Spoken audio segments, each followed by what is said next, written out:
지난 14일 경북 군위군 상주영천 고속도로 어둠이 채 가시지 않은 새벽 운전자들은 한산한 도로를 내달렸습니다. 이 도로가 얼어 있다는 것을 누구도 알지 못했고 또 알려주지도 않았습니다. 그리고 벌어진 연쇄추돌 사고 7명이 숨지고 32명이 다쳤습니다. 겨울철 도로의 암살자로 불리는 블랙아이스가 원인이었습니다. 오늘 3부 뉴스는 블랙아이스로 인한 교통사고 예방책은 없는지 또 책임은 어디에 있는지 짚어보겠습니다. 이 블랙아이스 겨울철 아스팔트 사이에 스며들었던 비나 눈이 기온이 떨어지면서 얼어붙어 빙판길로 변하는 현상입니다. 이 블랙아이스가 위험한 이유 눈에 잘 보이지 않습니다. 어느 곳에 언제 생길지 몰라 경고 표지판이나 전광판이 있는 것도 아닙니다. 운전자가 미리 알아차리지 않는 한 사실상 피할 방법이 없다는 겁니다. 헤드램프를 사용해 확인하는 방법이 있습니다. 블랙아이스가 수분 입자다 보니 헤드라이트에 반사가 잘 됩니다. 이 헤드램프를 켰을 때 아스팔트가 반짝반짝 빛이 난다면 블랙아이스가 생긴 곳이라 생각하고 무조건 감속해야 합니다. 미리 알아차리지 못해 미끄러졌다면 브레이크 페달을 강하게 밟지 말고 여러 번 나눠 밟고 엔진 브레이크를 사용하는 것도 좋습니다. 핸들은 미끄러져 기운 반대 방향으로 조작해야 합니다. 미리 알아차리는 것도 또 이렇게 대처하기도 상당히 어렵습니다. 이 블랙아이스가 우려되는 날씨라면 무조건 안전거리를 유지하고 감속 운행해야 합니다. 블랙아이스가 주로 발생하는 지점에 열선을 넣어 도로가 얼지 않도록 하는 것도 방법인데 비용이 문제입니다. 전국적으로 11만 킬로미터가 넘는 도로, 고속도로만 4,700킬로미터가 넘는 상황에서 쉽게 선택하기 어렵습니다. 이 블랙아이스로 인한 사고, 책임은 어디에 있는 걸까요?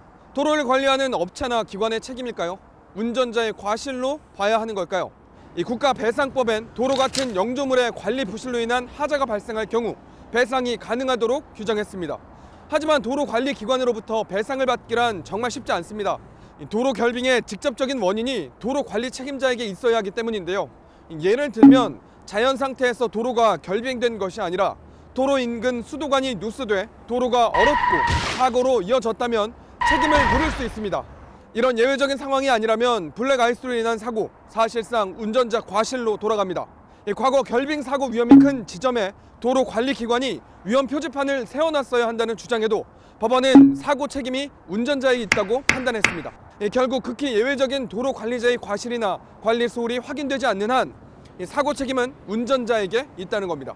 하지만 상주 영천 고속도로 사고 아주 적은 양이지만 당시 비가 내렸고 기온이 떨어져 결빙이 충분히 예상됐습니다.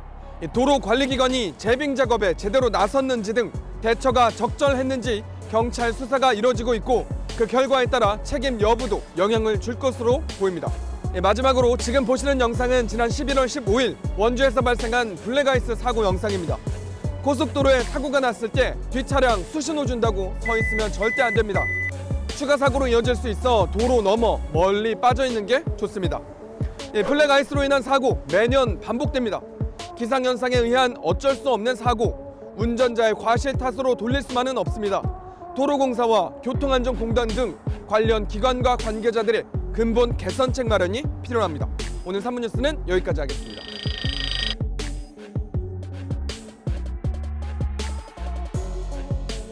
여기가 자유로운가요? 아니가요. 운전하죠. 자전거 운전. 제가 몰아서 사고 난 적은 없어요. 무사고 운전 10년.